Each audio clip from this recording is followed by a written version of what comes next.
Hi there and welcome to Draw With Me.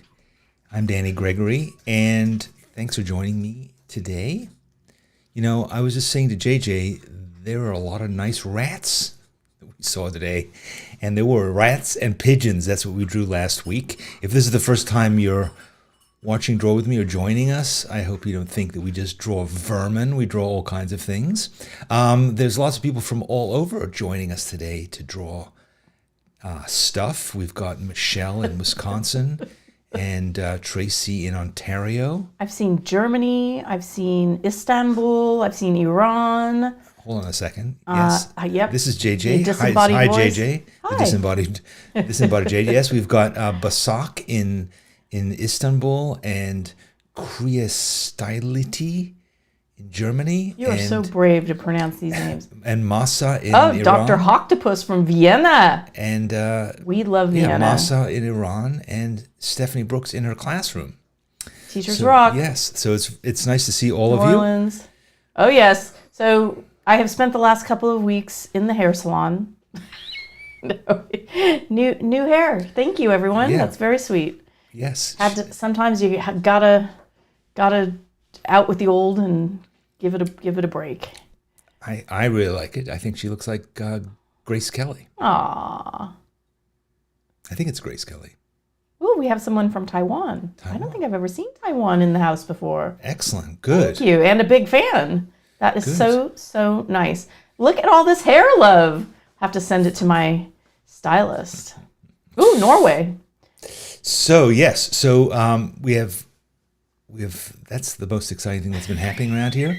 We've had like some weird weather here, and then last night for some reason our internet provider decided to work on our internet, and we thought we wouldn't be able to come on this morning, but they worked through the night, and apparently all's well. So we're here. So that's good.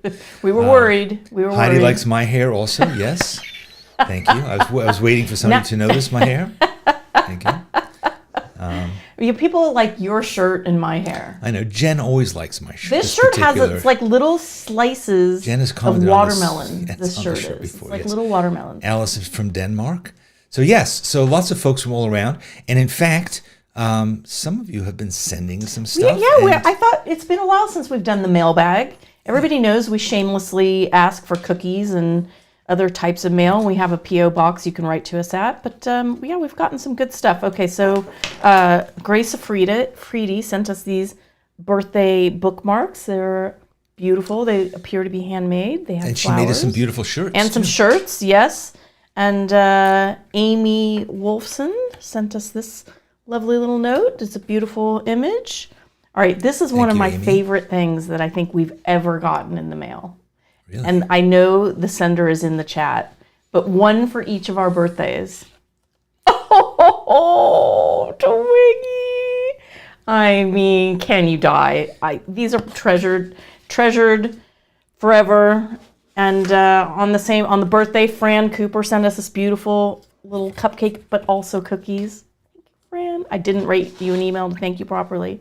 Our friend Caroline, a Spark member, made this gorgeous. I mean, I think we might frame this. It's so pretty, and it's on beautiful paper. It's just lovely.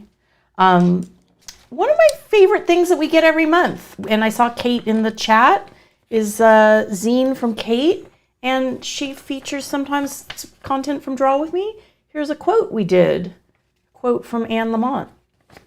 Always good to remember, almost everything will work if you unplug it for a few minutes, including you. And that's, our internet came back. Abby Sy, who's a very cool artist who we might try to do some content with, sent us these little books. She's a travel journaler, and she in fact wrote a really great book called San Francisco documented, but lots of, she wrote a book called The Art of Travel Journaling that I strongly urge you to look at. Yeah. And then this might be really the nicest card of all time, and it came with an even nicer letter. But, I mean, how can you do better than that? How can you? Nice. So on that, beautiful. Thus concludes the mailbag. Very nice. Thank you to everyone who sent us something lovely and didn't get on camera. But we do treasure this correspondence. It's so nice. Our life is very digital. We're very online, and we do have such a connection to our online community, but just something in the mail. There's really something nice about that. Yes, I mean, especially cookies. I mean, that's the point of Draw With Me is, yes, we're using computer technology, but we're using it to, to make some stuff with your hands, to get maybe a little bit dirty, but, to take a break and pick up a pencil and do stuff like that. Yes, exactly. Analog time. Speaking of which, today we are sponsored by our friends at Edding. Edding may be new to you because they're a German company that has been around for a really long time, but they are now doing more and more stuff in the United States. And today I'm going to be using these acrylic markers. They're paint in a marker form, and I really love them. I'm continuing to experiment with them. Their colors are vivid. You're going to see today how much fun they are to use. I have a huge bin of them now because I can't stop. And I love essentially painting in my sketchbook with acrylic, which is kind of new for me. I've painted with acrylic before. I haven't really had a chance to use it in my sketchbook, but these markers allow me to do that. And we are going to be giving away 3 sets of these beautiful markers for you to try. Yeah, I have 3 sets of 5 assorted. 3 sets of 5 assorted, right? So we are going to have a random drawing, as we always do. Yeah, you've got to write to info@sketchbookschool.com. Right. So if you write to us, info@sketchbookschool.com, give us your U.S. mailing address. I'm sorry to my friends in Iran and Turkey, we're sponsored by Edding USA, so we can't include foreign mailboxes or non-U.S. mailboxes, but Edding, I think, is available in lots of places, so you can still find their products. Yeah, and they're not too expensive. I mean, I know expense cost is relative and subjective, but as far as art supplies go, these are affordable for most. They're cheerful. You can really have fun with it. So yeah, I mean, and if you compare them with the price of buying a set of acrylics, exactly, it's even a better deal. So what are you going to paint with them today? Well, here's the thing. I find that I go back and forth between points of view when it comes to what pens I like to use, when it comes to the size and type of sketchbook that I want to draw in, and also with color. I find that there are times when I want to just draw in black and white, and I want to be very kind of monochromatic. And then there are times that I want to get crazy with color, and that happens to be the mood that I'm in today. And so we're going to talk about really intense color, and we're going to we're going to learn a bit about an art movement that you may or may not have heard of, you may not know that much about, but I think it is something that the more you learn about, the more you realize how interesting a point of view it has. So, all right, so I'm going to go to this page. JJ, you're down there in the corner too. And we're going to talk about Fauvism. Fauvism was an art movement that began, it was actually the first art movement of the 20th century. It began in the early, I think 1905 or something like that. And there were several artists who were kind of key proponents of it, but Matisse is probably the most famous of all of them. And Matisse was a key sort of Fauvist artist. So what is Fauvism? Maybe you've heard the word, you don't know that much about it. Let me tell you a bit about what the sort of tenets of Fauvism are. One of them is color for its own sake. Just wild color. You color things not because in reality they seem to be that color, but because you love the color and you just feel like that's emotionally how you want to express yourself. And the more the merrier in terms of color.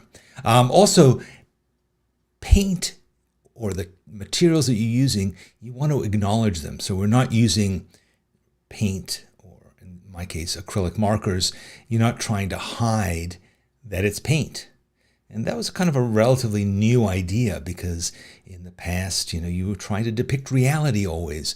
But now the thought is, let's be more expressive. Let's be almost three-dimensional. And then when you think about abstract expressionism and you think about other movements that happened later in the 20th century, that's you definitely felt the paint. And it was about the fact that I'm putting paint on canvas.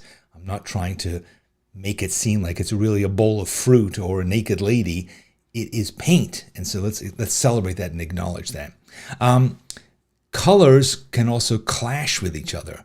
You don't have to have harmony. You can have a kind of electric energy that comes from lots of crazy colors just bashing into each other and making the whole thing feel energized and alive and excited. So that's another really cool and not necessarily an intuitive thing. Sometimes you might hold back on colors. Here the idea is throw color at it. So hopefully you've got some colors sitting around. Maybe you have some edding acrylic markers, but maybe you have some watercolors, some colored pencils, some markers, whatever it is that comes to hand, just grab it. Crayons, anything. And then finally, spontaneous lines. So this has to feel sort of fluid and energetic. And there's a lot of lines in Fauvist art. So it's not just trying to create blocks of color that sit next to each other, but lines are a permissible part of it. So it feels closer to drawing sometimes than other types of art might feel. So that is the sort of the basic idea behind Fauvism. But now let's talk about some examples. Like I'm going to show you a few paintings by Matisse, and I'm going to bring these back later on as we start to work to kind of look at them for inspiration. Look at the beautiful colors here, and just kind of the craziness of it. This woman is in the painting, but it's not really a painting of a woman. It's as much a painting about, I don't know, fabric and patterns on fabric. And so this colors are obviously not real. It's unlikely that you would have a room that would be this intense, but there's also something childlike if you look at the way that house and those trees are drawn. You see how expressive it is, and you see again these lines. Like if you look at the lines around the edges of the chair, you can see it's been outlined. So that's something that we want to play around with as well. He did a bunch of these paintings of what he called odalisques, and there's this sort of paintings of women in these rich environments. But you can see here again lots of different colors. He's even scratched into the paint, and that gives you a sense. If you look at her skirt, you can see the energy. You can see the fact that it's textured, that there's the pink that's right underneath that skirt. There's a feeling of showing the paint for what it is. So that's something that we want to play with too. Let's have a look at another one. Here's another lady odalisque. But look at those colors. I mean, don't you love these colors? What do you think, JJ? So, I mean, I had a little delay on my screen, but yes, I do love these colors. Beautiful. I mean, the stunning purples and the yellows and those red stripes in the wallpaper and the poppies. And the person is in there, but they're not really the subject. The color is as much as anything. Here's a painting. That's where interesting. Yeah, the color is the subject. Yeah, it's really about the feeling that you get from looking at all this color. And these are all Matisse so far? These are all Matisse. Everything I'm going to show you is Matisse. Got it. So this painting is, you can really feel the paint here, right? But look at these colors. She's got sort of a sap green nose. She's got a yellow cheek and a pink cheek. She's got blue hair. She's got the background is got all these different colors. You can really feel the texture there. So that's something, and you might want to think about, if I'm going to do it in watercolor, how can I retain the feeling of the watercolor? Maybe you want to have some bleed. Maybe you want to have some glazing that is really prominent, just to create those kinds of effects. How about brushstrokes? Yes, brushstrokes. I mean, brushstrokes can be a bit more challenging with watercolor than they are with acrylics. But yeah, so and if you look at this picture, again, look at the how much of this is really about the texture of his pants and his sweater. So awesome. It's really nice, right? And then just these colors. Look at these are a little bit more muted, but there's still so much electric energy between those green pants and the pink background. Look at his bright red ear standing out against that background. What time period was this made? Do you know? Off the top of your head?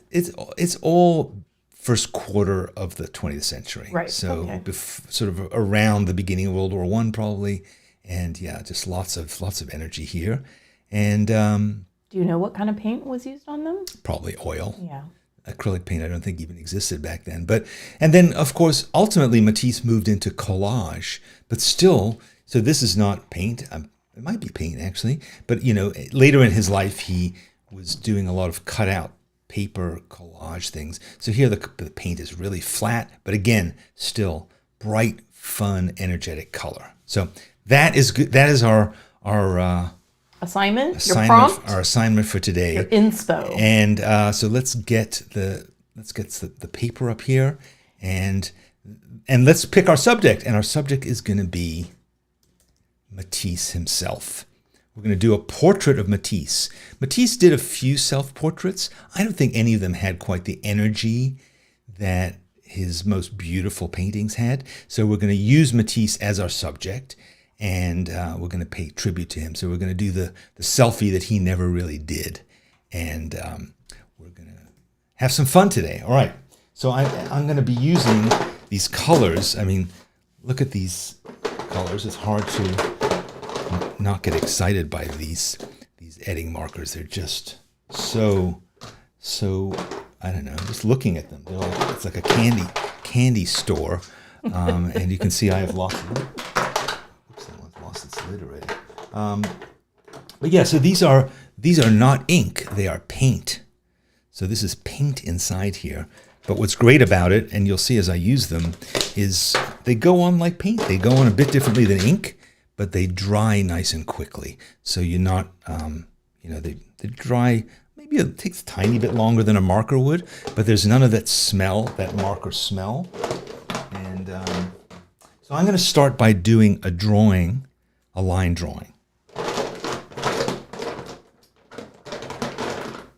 think I'm going to do it in blue. I'm just going to do a drawing, and then I'm just kind of going to color it in. So, this is sort of the fun of... James Coleman is asking about your... Yeah, this is mixed media watercolor paper, mixed media paper. Is it a hot press, you think? It's got a... Yeah, it's got a tiny bit of tooth. It's basically hot press. Mixed media paper tends to be less kind of nubbly than watercolor paper. Ooh, Stitch. I love an expert in the chat. Fauvism lasted from 1905 to 1908 for a short period, but had a great impact. Yeah, I mean, I think that it was really influential. I think it still has an influence because it's just all about this crazy color, Make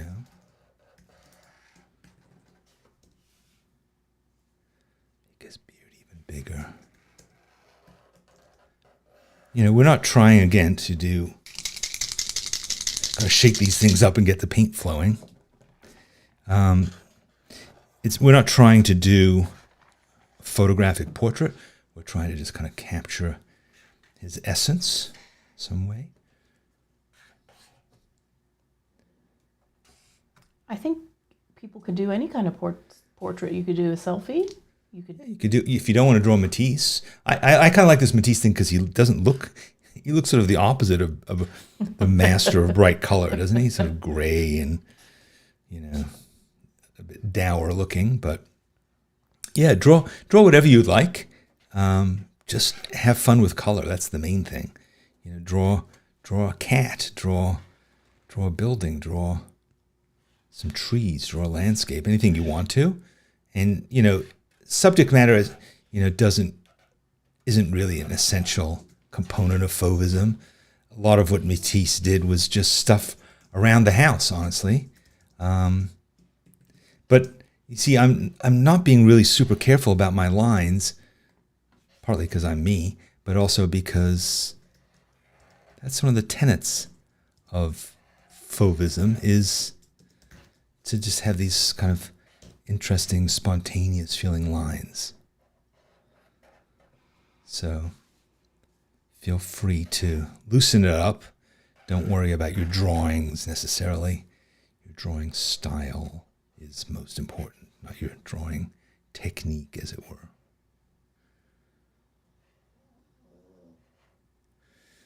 That's a pug snoring in the background, in case anyone was wondering. She's taking a good nap. Nap with me. Snore with me. All right, so there's my basic drawing. I'm just getting that out of the way because I want to have something to color, really. And there we go. All right. Good enough. Let me just put in his lapels. Are you going to do anything with the background? Oh, yes. Don't you worry. You're only going to do one drawing today, right? Your whole... I'm doing one drawing, and this drawing could take me forever. All right, so I'm going to leave this picture up a little bit longer, but ultimately I want to take it down because I want to replace it with examples of Fauvism to look at to inspire us. So I'll leave him up here for a little bit, but then we will ultimately replace him with inspiration, okay? Yes, he's wearing pince-nez. Elizabeth has noticed. And that would place him in the correct time of his ascendance. I don't think anyone wore pince-nez after 1910. I should get a pince-nez. What do you think? I noticed that Warby Parker used to sell monocles. There's a large Brooklyn artisanal pickle coffee roasting IPA brewing monocle. Wearing, okay. Yeah, it's a very popular choice. To land. So I'm just kind of throwing colors at this, see how I feel about them. There's plenty of... I mean, what I like about these acrylic markers also is they're opaque, which means I can come back in, and if I don't like a color, I can cover it over with another layer of paint. You know, so no decision is final when it comes to painting. But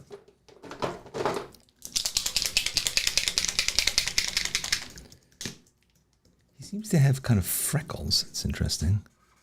Maybe it's like a pockmark situation. No, look at his face. It's all freckly. I think he's pockmarked. That would explain his dourness. He's like, damn it, these damn pox. A pox upon me.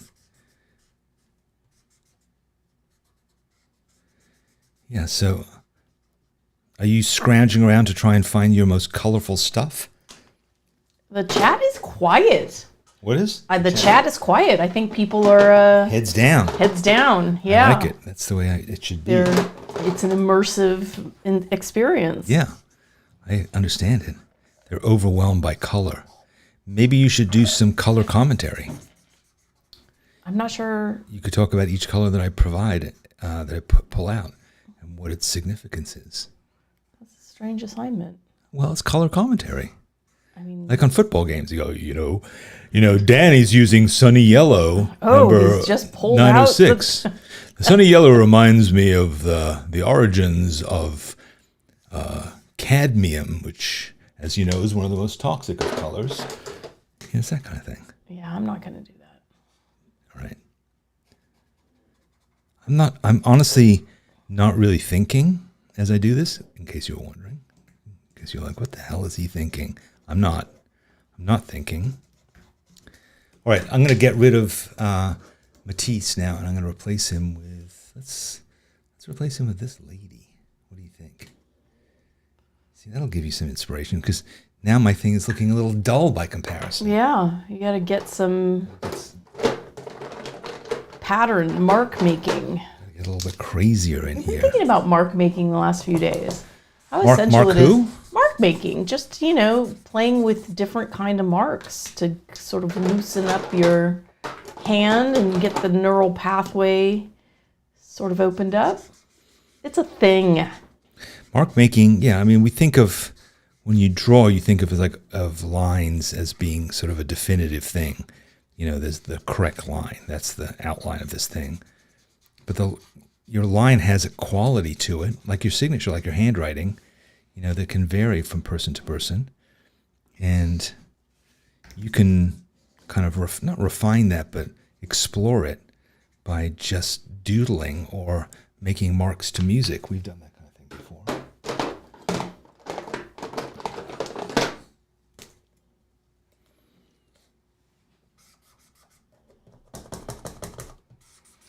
I was thinking about when I took singing lessons, and one of the things you learn in the very beginning is that singing a trained singer and you're training to sing, you actually only sing the vowels.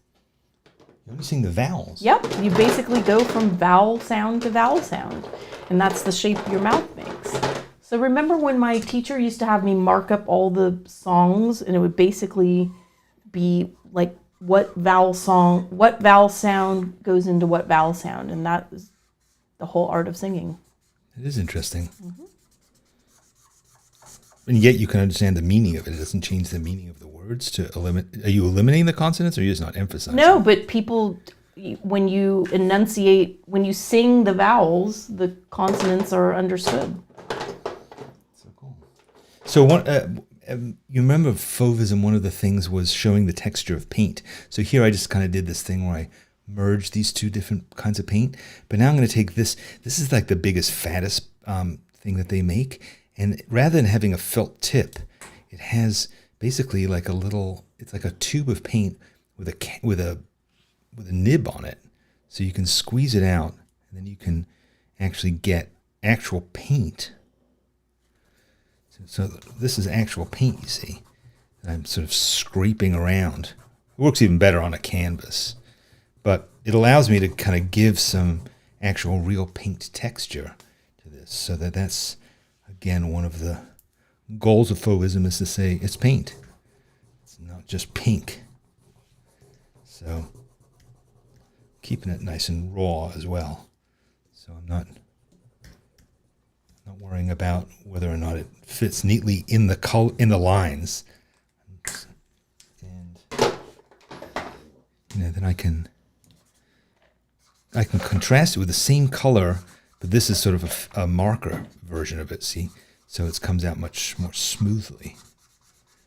So you have the same color. Do any of these markers have an odor? I can't smell it Not from at here. all, no. We are sitting actually really right next to each other.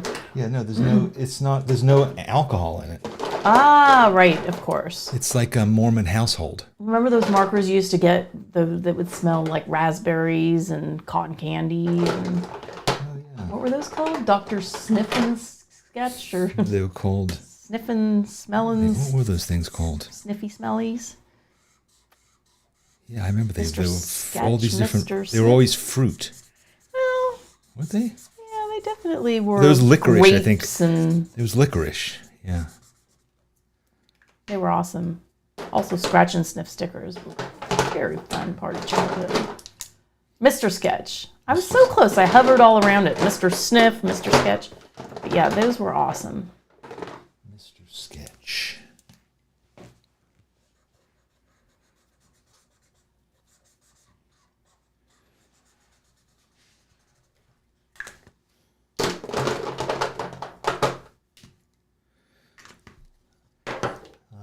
I'm going to think of some new colors.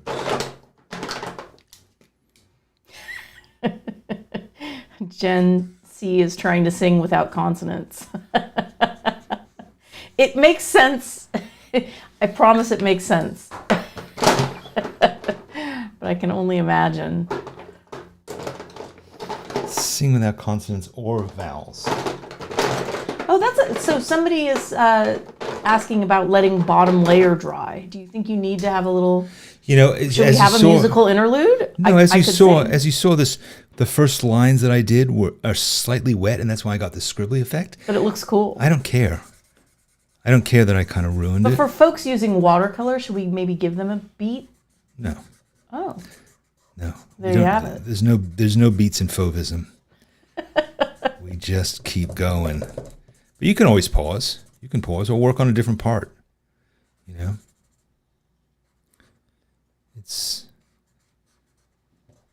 can't stop. We can't stop. This is YouTube. You stop and people go somewhere else.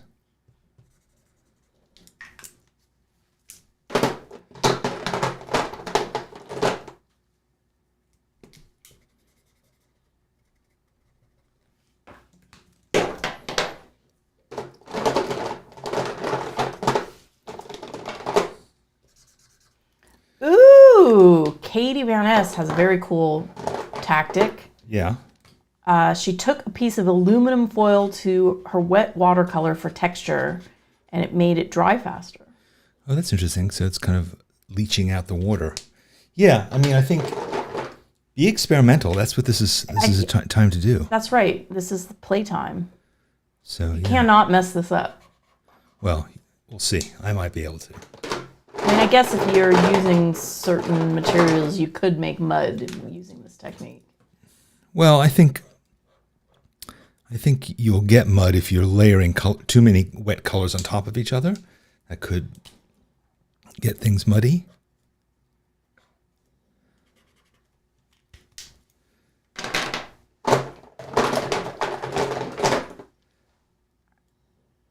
I'm also moving quickly. You don't need to move as quickly as I am.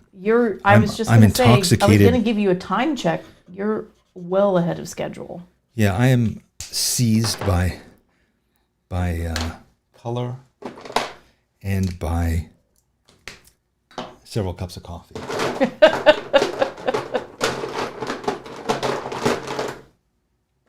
And the fact that we went to bed early last night, not having any internet. You know what we did is we got out our sort of transistor radio and we played Rummy Cube. Yeah, that was nice. How fun is that? Yeah, that was the first time this summer that we've done that. I think we really haven't played Rummy Cube all summer. We got really into Rummy Cube during the Pandy. The Pandy. Yeah. Oh, that's horrible. Don't call it that. The Pandy. Oh, it's so cute. It was fun. It's fun to, do something analog. This is a recurring theme here. It's true. We were kind of excited to watch The Morning Show, which has come back for season 2 after a long hiatus.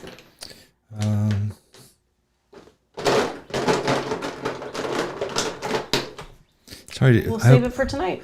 I hope all this noise of rummaging isn't annoying. Kate Buick, she said her friend calls the pandemic the panini. The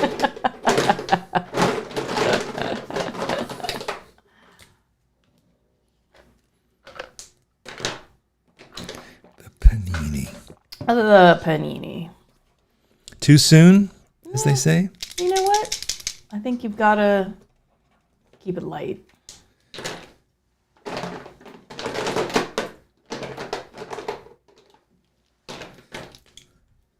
Right now, what I'm thinking is I want to start adding some texture into having some flat colors, but also having some textured things as well.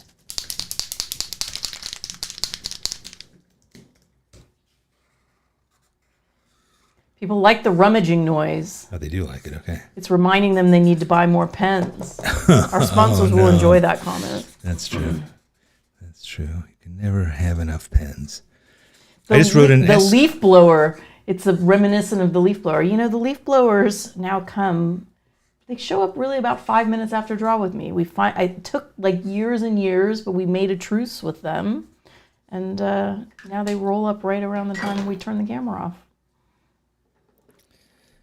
I wrote an essay about pens this past week that went out on Tuesday. I don't know if any of you saw it, but just talking about all the different pens that I've used over the years, and kind of what is it? You know, we all have this obsession with pens, wanting the newest pens. What pen do you use? And I was thinking about what's behind all that, kind of feeling like one day I'll get that magic pen that will be perfect, and then I will be happy. We sort of made a little animated film about that. I made it about a magic pen, right? Well, that's true, but I did a series of videos once called My Life in Pens, and it was about. And it ended with an iPad. No, it was about all the pens that I've, like various points in my life in which a certain pen kind of told that part of my story, and. I don't know, I can see certain pens and think, oh yeah, 1978. Oh, somebody just made a pun. What's that? The pandemic. There we go. Better than the panini. Oh, I like what you just did with that nose. That's what they always say. It was unexpected. Yeah, I'm just sort of putting in texture within the color. Now, are you going to do any other inspos? Oh, yes. I'm sorry. Hovering on this for a long while. Yeah, let's do another one. Let's do something different. Similar. Let's do this one, which is more. Yeah, so that's interesting kind of contrast in colors, which is sort of what I was going for with my colors on my face.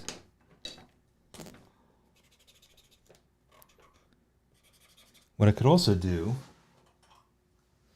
I think you don't have any real darks in your, or are you saving that for last? Yeah, I don't know. I guess I could put some darks in. Well, you look at how... Her hair is really electric, isn't it? Yeah. So, I'm thinking... So I'm just putting a bit of these markers into my dish here. And then I'm gonna grab a brush, mix it up and see what happens. Yeah, it's slightly different color. So I could now use a brush, because it's paint in the end, you know. Can't really do that with a regular marker, but it's a nice... That's fun. Right, it's cool.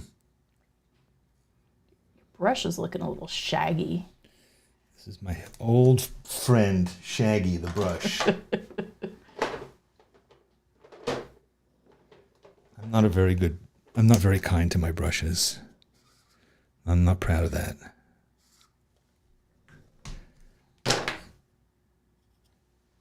Oh, I love this comment from Michael. He was immediately inspired to settle down on his perfectionism for a project. So, you know, I think that's really the core of what you teach. You can't be a perfectionist when it comes to this stuff. Perfectionism will get you down in all the ways. Yeah, but this, like, what's perfectionism?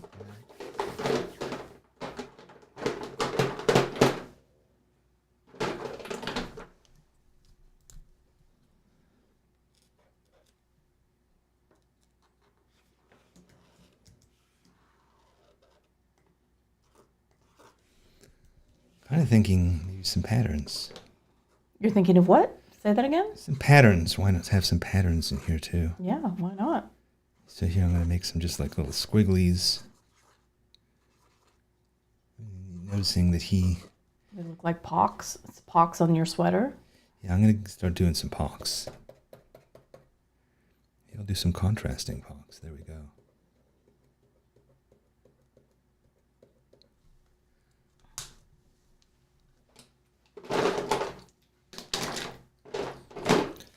And even though the paper is white, I'm gonna kind of put in white paint too, because I want even the whites to have some texture to them. I feel like you're missing darks. I feel like you got to go get some black in here, and you're going to the whites. You know, Mrs. Matisse used to say that too. Edgar, is it Edgar? Edward. And, he would say, "Get out of the studio." No, he would say, "You're right." You're right. She is right. All right, I'm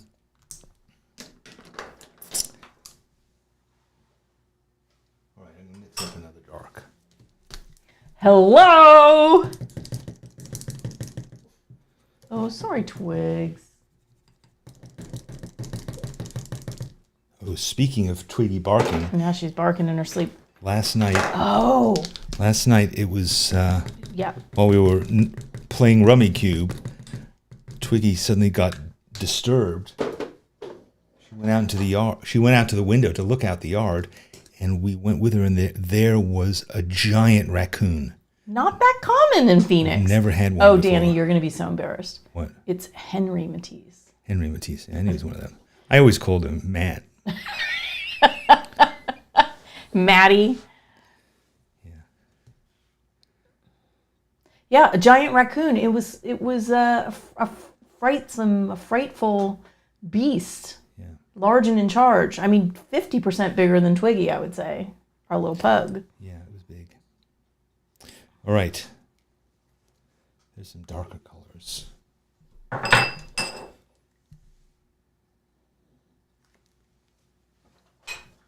Now I have a dirty brush. Kate was saying she trims her water brush bristles with an embroidery scissors. I'll have to buy an embroidery scissor. All right, so I feel like I'm not getting enough camera here. Let's see. Do you want to give another inspo? Maybe the Yes, final good idea. inspo? Thank you for that suggestion. How about this sort of class? That's good. I think that's good. But let me put up a couple ones. Let me put up this cap guy as well.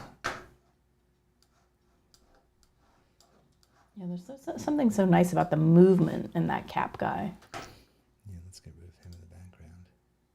So yeah, that's... My painting is looking a little anemic by comparison. Yeah, you need some darks, as I've mentioned thrice or more times. Art critics say the only failing that Matisse had was that he used too many darks, but, you know,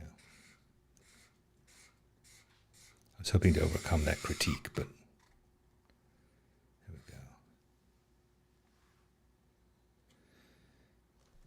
I like that.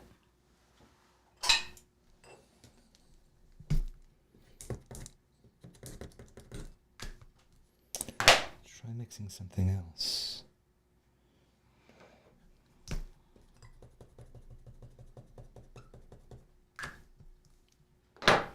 What is the complement of turquoise? Sort of orangey Orange? red? Orangey red, yeah. So Tangerine.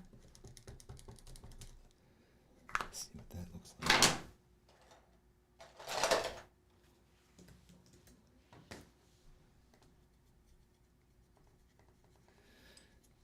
Yeah, turns out to be not a very nice gray. That's unfortunate, but yeah. I'm not Make gonna it use darker. It's just not a good color. It looks like it's not good. There's no such thing as a bad color. Yeah, there is. In this case, I just found one. Mud. The aforementioned mud. Green gray. I mean, it's not a bad color in the right context, but what I'm doing here is all about bright colors. So we don't want to mess that up. Let's put in a little bit of...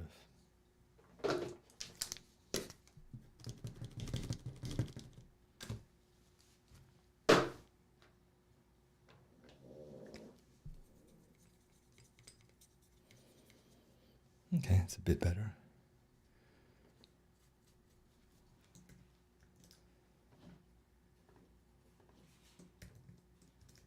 Sits nicely against that red. I think what I'll also do is I think I'm going to go in with a black line and sharpen up some of these lines, because some of these lines have gotten stepped on with all the color that's sitting on top. So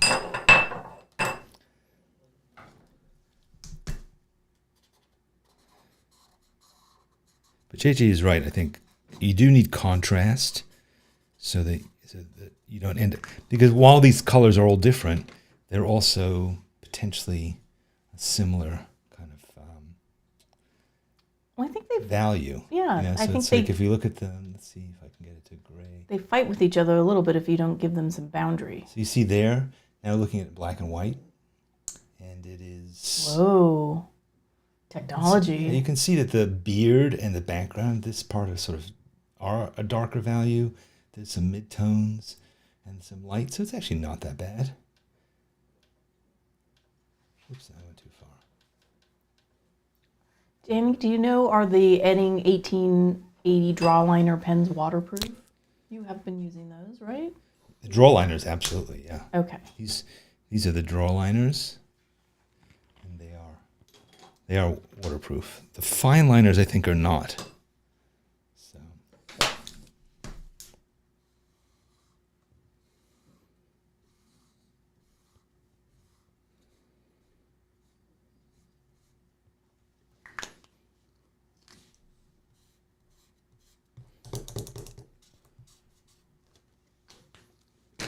So if I take a black line now, maybe like around his eyes, I might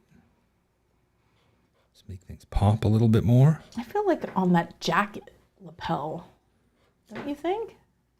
Well, I might do the edge of his beard. You know, it doesn't have to be all the way. It doesn't have to be that you redraw all of the original lines, but it just gives you some things that make it kind of step a bit out from the background. So when you were thinking about, when we were brainstorming what you might like to do today, you briefly considered doing some Warhol-esque type. Well, I think Warhol certainly has a lot of Fauvist color tendencies. I was going to say, do you feel he inherited the Yeah, I mean, I think his reference is probably like commercial art, advertising and stuff. But, you know, he did that series of flowers that I was looking at yesterday. They're really nice. Flowers against a black background. Those are the things that he recently got sued for, or his estate got sued for, because he used the stock appropriation? No, he just used stock photography as right. for of these flowers. He didn't use stock photography. There was a photographer that was specifically commissioned to do something for him, and he repurposed it for something else. Is that what it was? Yeah. Yeah, don't do that. I think our audience knows not to do that. Well, you can do it, just don't become really famous. That was his mistake. You never know when you might become really famous, so you probably shouldn't do it because it might be a retroactive mistake. It's true. Be honest. Lead a clean life so you have nothing be to fear. prepared to become famous someday is the moral of my story. Be prepared. Be ready. I agree. I'm still working on it. I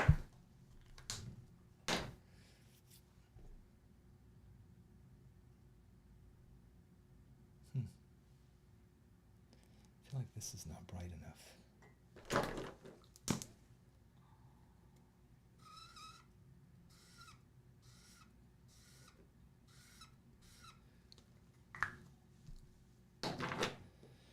The thing about adjusting colors is when you do one area, then suddenly something else needs adjusting, and you can just keep on adjusting forever. So remember that we're trying to be spontaneous and reactive. We're not trying to get too fiddly.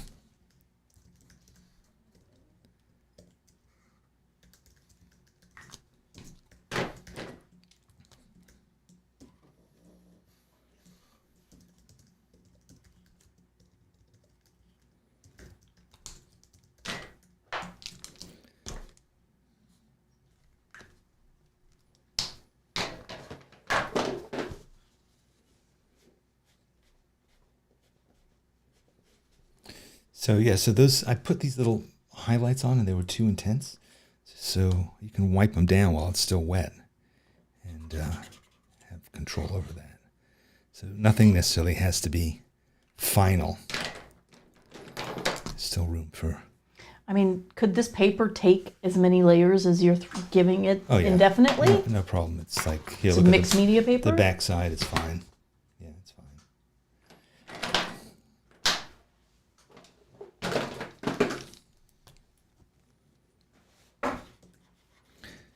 You can keep layering.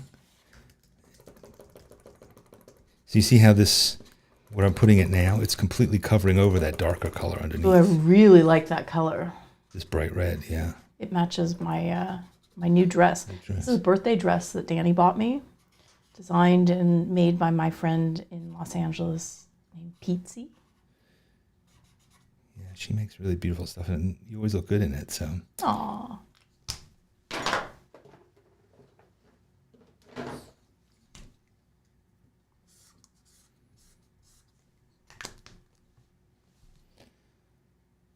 Right.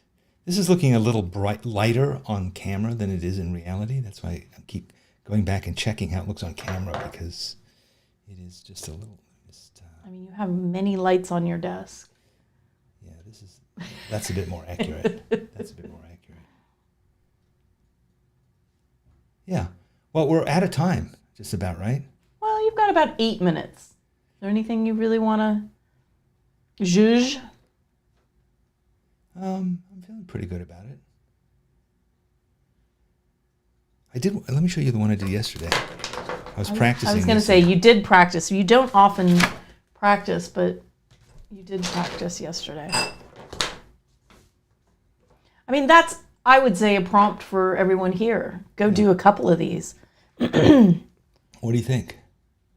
I absolutely love it. Do you like this better than today's? I mean, slightly. It's simpler, right? Yeah, it's simpler. I like the beard, what's going on in that beard an awful lot. It's just simpler than, this is kind of a bit more real. I also like what's happening on the right side with that metallic. No, on the one from yesterday. Is it metallic? This? Yeah, is that gold? No, this is gold. Yeah, I like that. That's gold. You can see, and that's another example of that the paint in the tube that I was talking about. That's this stuff. So this is, it's called a 3D double liner. And it has this sort of like fine point, and then it has this wider point. So you can really get in there and maybe I should have done more of that here. Well, it's not too late. It's never too late. Maybe you need something in there. Yeah. So, yeah, it's fun to just completely do it again. I mean, this is really pretty different. This is more like the Hanna-Barbera version of it. It's simpler. More cartoony. It's simpler. Flatter. Yeah, this is a bit more serious. So, yeah, different moods, different time. This looks actually a bit more like me, strangely. It does. It's the nose. It's the nose. As opposed to that nose. Yeah. So, yes, interesting. Do you think you'll do a few more? Well, you've got all the markers out. Yeah, I mean, it was a fun exercise. I'm not sure we have any meetings right after this. I think you've got a permission to do another. My hands are dirty. Yeah, it is paint, as you can see. But all I need to do is to boil this hand for about 10 minutes in a sort of an acid solution with vinegar and Don't joke about acid. that. Don't even joke about that. Well, there we go. We've desecrated the memory of Henri Matisse. Of Edgar. It's Edouard. Of Edgar Matty Matisse. His lesser known bro. Eddie Matisse. I hope he doesn't mind. But it was fun to do this with these markers. I have this giant bin of them, and I go to them all the time now. I'm using them. I use them kind of like I use gouache, but it's different from gouache because it doesn't reanimate. So when gouache even if gouache is dry and been sitting there for a while, you can often reanimate it. And with the acrylics, it's plastic essentially, so it becomes unreworkable. So therefore, you could go back in and you could draw on top of it again and not worry about that. But I think painting with acrylic in your sketchbook is an interesting thing to do. It's different, very different world than the watercolor world, because it is sort of additive and you keep layering things on top. With watercolor, certainly you can do that with glazing, but acrylic is more dense. In some ways, it's less fragile. The colors are brighter. I like it. It's a different, you might get in that feeling of like, I just want bright intensity. I want to fauve it out. Let's go. Let's fauve it out, right? So, yes, well, that I think is it. So, we're out of time. Yeah, it really sped by today, I think. Yeah, it does. It did move quickly. So we want to see your fauvistic, whatever it is, folderol. Folderol. Please share it on An SAT word. Please share it on Facebook or on Instagram or in the schoolyard. And tag it, #SBS, draw with me, SBS standing for Sketchbook School. SBS, just put it out there and we will imagine how you're going to need sunglasses for next week's cavalcade because it's going to have such intense color. Again, if you would like to get your own set of these great acrylic markers, JJ, what do they do?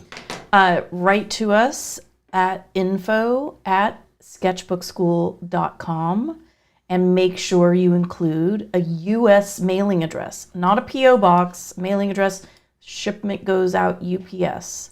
And if you write to me and you tell me absolutely nothing of interest, to make me smile or make me cry, make me feel something, I'm just probably not going to pick you. It's sort of random, but also if you've won recently, you're not going to win, so don't bother. Boy, she's a task mistress. I'm just trying to give you all the info. Well, we want to know that you're enthusiastic about this or that you have an idea for what you'd like to do with it or something, not just because it's a free thing. So that's all. But we want to give it to you. We really do. We want you to get it. We want you to try it, and we want to see what you have to do with it. So please do write in despite that. And don't forget your mailing address. If you forget it, it's amazing how many people write to us and they're just like, I want it. And go like, well, what are we supposed to do? Fax it to you? No. So yes, give us your address. I write an essay every Friday. And you can get it for free at Danny'sEssays.com. I've been doing videos every week. Hopefully you got to see them. They are here on, I usually put them up on Tuesday. I have a really nice one coming up next Tuesday. And if you say so yourself. No. I think it's not immodest to talk about how excellent you are. I agree.